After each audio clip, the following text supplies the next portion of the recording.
تبارك الذي نزل الفرقان على عبده ليكون للعالمين نذيرا. بسم اللہ الرحمن الرحیم نحمده ونصلی علی رسوله الکریم اما بعد. آج آپ کے سامنے پہلے پارے کا خلاصہ پیش کرنا ہے. پہلا پارہ سورہ فاتحہ مکمل اور سورۃ البقرہ کے 16 رکوع پر مشتمل ہے. جب قرآن کریم کھولا جاتا ہے تو سب سے پہلے سورہ فاتحہ پر نظر پڑتی ہے، تو گویا سورہ فاتحہ قرآن کریم کو کھولنے والی ہے، اسی نسبت سے اسے سورہ فاتحہ کہتے ہیں.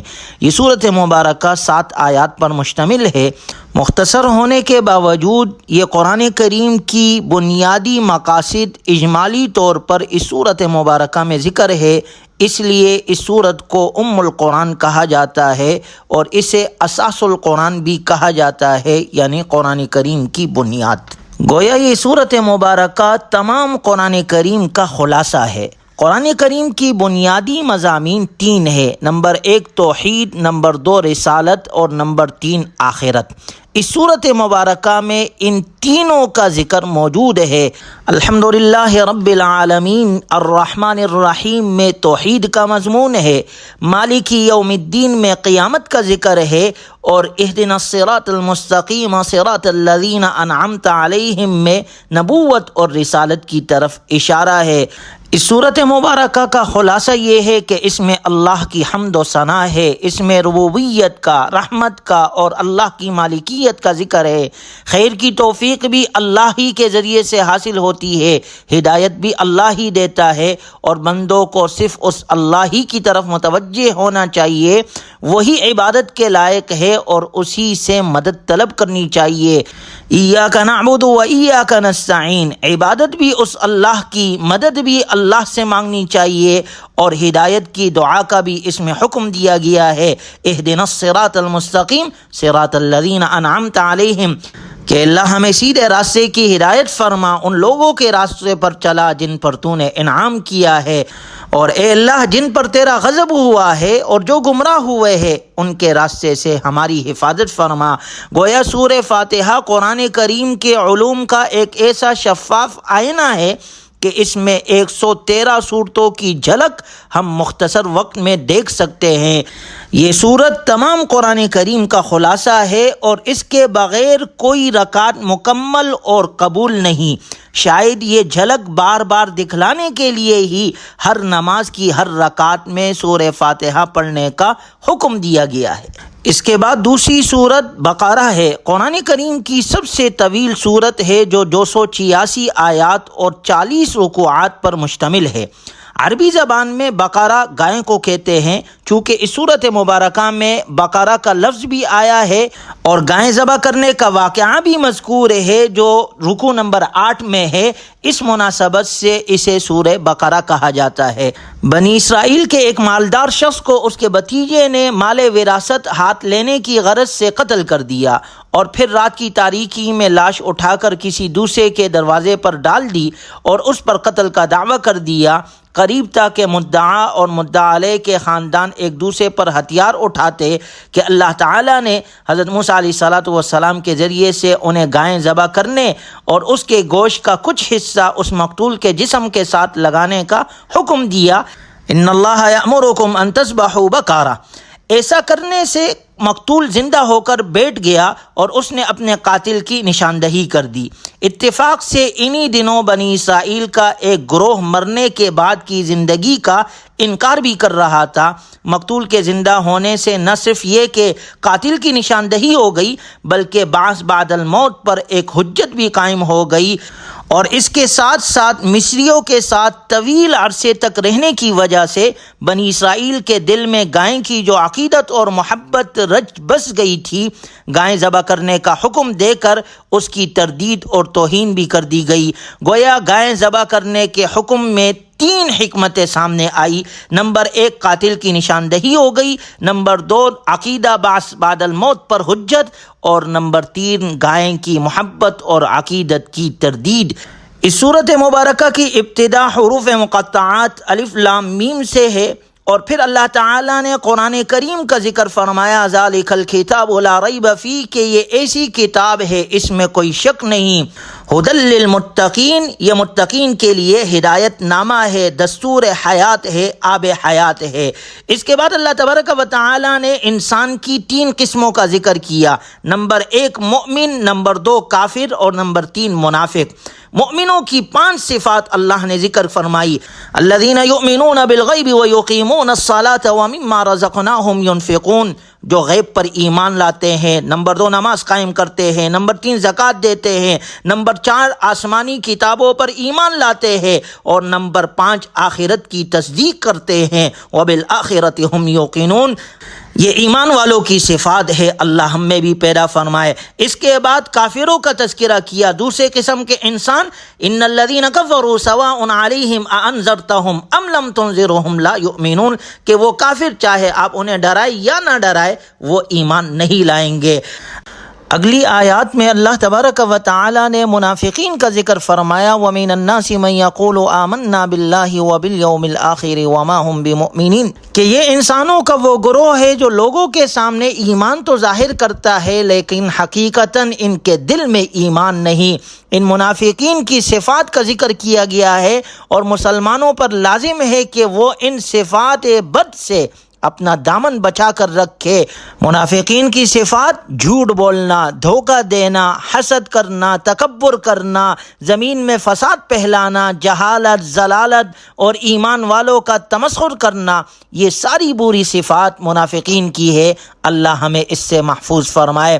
ان تینوں گروہوں کو ذکر کرنے کے بعد ارشاد باری تعالیٰ ہے، یا ایھا الناس اعبدوا ربکم، اے لوگو اپنے رب کی عبادت کرو، یعنی عبادت کے لائق صرف وہی اللہ ہے جو وحدہ لا شریک ہے، اس کا کوئی شریک نہیں۔ سورہ بقرہ کے 4 رکوع میں اللہ تبارک و تعالی نے حضرت آدم علیہ السلام کا واقعہ ذکر فرمایا، وَإِذْ قَالَ رَبُّكَ لِلْمَلَائِكَةِ إِنِّي جَاعِلٌ فِي الْأَرْضِ خَلِيفَةً۔ غور کیا جائے تو حضرت آدم علیہ السلام کا واقعہ بھی انسان کی بصیرت کے لیے بیان کیا جاتا ہے کہ انہیں خلافت الہیہ کے لیے پیدا کیا گیا ہے اور علم کے زیور سے آراستہ کیا گیا ہے، اور اسی طرح وہ مسجود ملائکہ بن گئے۔ یہ قصہ آدم علیہ السلام کی عظمت شان بتاتا ہے۔ انہیں زمین کی خلافت عطا کی گئی، ایسے علم سے نوازا گیا جو فرشتوں کے پاس نہیں تھا، ملائکہ کو ان کے سامنے سجدہ ریز ہونے کا حکم دیا گیا۔ منصب خلافت پر فائز ہونے کی وجہ سے بنی آدم اس بات کے پابند ہے کہ وہ زمین پر اللہ کے حکموں کو نافذ کرے اور دنیا کا نظام ویسے ہی چلائے جیسے اللہ تعالی چاہتا ہے۔ اور کیا جائے تو حضرت آدم اور حضرت حوا علیہم السلام کا قصہ جو ابلیس کے ساتھ پیش آیا، حقیقت میں یہ ساری انسانیت اور اس دنیا کی ابتدا سے انتہا تک کا قصہ ہے۔ یہ قصہ حق اور باطل، خیر اور شر کے درمیان دائمی کشمکش کی نشاندہی کرتا ہے۔ اگلی آیات، یا بنی اسرائیل اذکروا نعمتی التی انعمت علیکم واوفوا بعہدی اوف بعہدکم وایای فارہبون، یہ سورہ بقرہ کے 5ویں رکوع سے لے کے 15ویں رکوع کے اختتام تک تقریباً یہ پورے پارے میں اللہ تبارک و تعالی نے بنی اسرائیل کا ذکر فرمایا ہے۔ اس تذکرے میں سب سے پہلے تو یہ بتایا گیا ہے کہ اللہ تبارک و تعالی نے بنی اسرائیل کو بے شمار ظاہری اور باطینی، دینی اور دنیاوی نعمتیں عطا فرمائی۔ ان کے اندر کثرت سے انبیاء اکرام علیہم السلام پیدا فرمائے، انہیں دنیاوی خوشحالی عطا کی، عقیدہ توحید اور ایمان کی نعمت سے سرفراز فرمایا، فرعون کے مظالم سے نجات دی۔ انہوں نے حضرت موسیٰ علیہ السلام کی قیادت میں مصر سے ہجرت کی، اور فرعون نے ان کا تعاقب کیا تو سمندر میں ان کے لیے راستے بنا دیے، اور ان پر ظلم و ستم ڈھانے والا فرعون ان کی نظروں کے سامنے لشکر سمیت غرق کر دیا گیا۔ اسی طرح صحرائے سینا میں وہ بے سر و سامان کے عالم میں تھے کہ ان کے لیے من و سلوہ آسمان سے اتارا، سائے کے لیے ٹھنڈے بادلوں کا انتظام فرمایا، اور پینے کے لیے پانی کی تلاش ہوئی تو پتھر سے 12 چشمے جاری فرما دیے. وَظَلَّلْنَا عَلَيْهِمُ الْغَمَامَ وَأَنزَلْنَا عَلَيْهِمُ الْمَنَّ وَالسَّلْوَىٰ كُلُوا مِن طَيِّبَاتِ مَا رَزَقْنَاكُمْ. اللہ نے یہ ساری نعمتیں ذکر فرمائی کہ ان نعمتیں ملنے کے بعد تم اللہ کا شکر ادا کرو اور اللہ کے احکامات کے مطابق زندگی گزارو. لیکن انہوں نے نعمتوں کا شکر ادا نہ کیا بلکہ بتدریج کفران نعمت کی بیماری میں مبتلا ہو گئے. چنانچہ انہوں نے حق کو چھپایا، خاتم النبیین صلی اللہ علیہ وسلم کی نبوت کا انکار کیا، بچڑے کو معبود بنایا. وَيَقْتُلُونَ النَّبِيِّينَ بِغَيْرِ الْحَقِّ، اور انبیاء اکرام علیہم الصلاۃ والسلام کو ناحق قتل کیا. بار بار بدعہدی کے مرتکب ہوئے، ان کے دل سخت ہو گئے. انہوں نے کلام اللہ میں لفظی اور معنوی تحریف کی. شریعت کے بعض احکام پر وہ ایمان لائے اور بعض کا انکار کرتے رہے اور وہ بغض اور حسد کی بیماری میں مبتلا ہو گئے.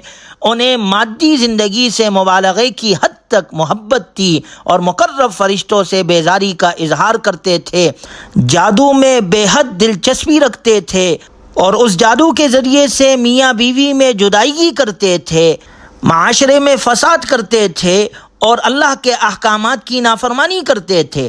یہ تمام برائیاں ان کے اندر پائی جاتی تھی، لیکن اس کے باوجود جنت کے وہ واحد ٹھیکیدار ہونے کا دعویٰ کرتے تھے. وہ بڑے وثوق سے کہتے تھے کہ جنت میں صرف وہی جا سکتا ہے جو یہودی ہو، اور یہی دعویٰ نصارہ بھی کرتے تھے. وَقَالُوا لَن يَدْخُلَ الْجَنَّةَ إِلَّا مَنْ كَانَ هُودًا أَوْ نَصَارَىٰ، کہ جنت میں یہودی اور نصارہ کے علاوہ کوئی داخل نہیں ہو سکتا. اللہ نے فرمایا قُلْ هَاتُوا بُرْهَانَكُمْ إِن كُنتُمْ صَادِقِينَ، اگر تم سچے ہو اس بات پر تو دلیل پیش کر کے دکھاؤ. اس کے ساتھ ساتھ دونوں یہ بھی دعویٰ کرتے تھے کہ ہم ہی حق پر ہے اور ہمارے مخالف فرقے کے پاس کوئی دلیل نہیں ہے.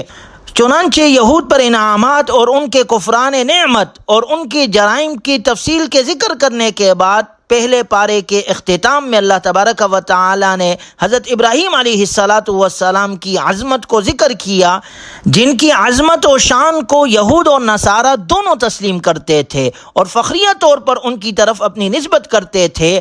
اگر وہ اپنے دعوے میں سچے ہوتے تو ہمارے نبی صلی اللہ علیہ وسلم کی اتباع ضرور کرتے، کیونکہ آپ علیہ السلام حضرت ابراہیم علیہ السلام کی دعاؤں ہی کا ثمرہ تھے.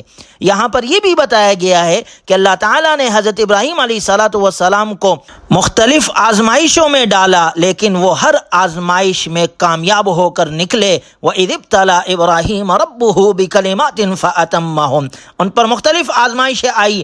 والد کی بت پرستی سے بیزاری کا معاملہ ہو، یا قوم سے ٹکراؤ کا، یا پھر نمرود سے بحث و مباحثے کا مرحلہ ہو، یا آگ میں ڈالے جانے کا، اور پھر وطن سے ہجرت کا حکم، اور پھر اس کے بعد بیوی اور بچے یعنی حضرت ہاجرہ اور اسماعیل علیہ السلام کو واد غیر ذی زرع مکۃ المکرمہ میں چھوڑنے کا حکم ہو، یا لخت جگر کو اپنے ہاتھوں سے ذبح کرنے کا حکم ہو. اللہ کے خلیل حضرت ابراہیم علیہ السلام ہر مقام پر ثابت قدم رہے اور ان کے قدموں میں ذرہ برابر لغزش نہ آئی، جس سے ہمارے لیے بھی بہت بڑا سبق ہے کہ ہم اللہ کے حکموں کو بغیر چو چرا اس پر عمل کرنے والے ہو، کیونکہ ملت ہماری بھی ابراہیمی ہے اور شریعت ہماری محمدی ہے صلی اللہ علیہ وسلم.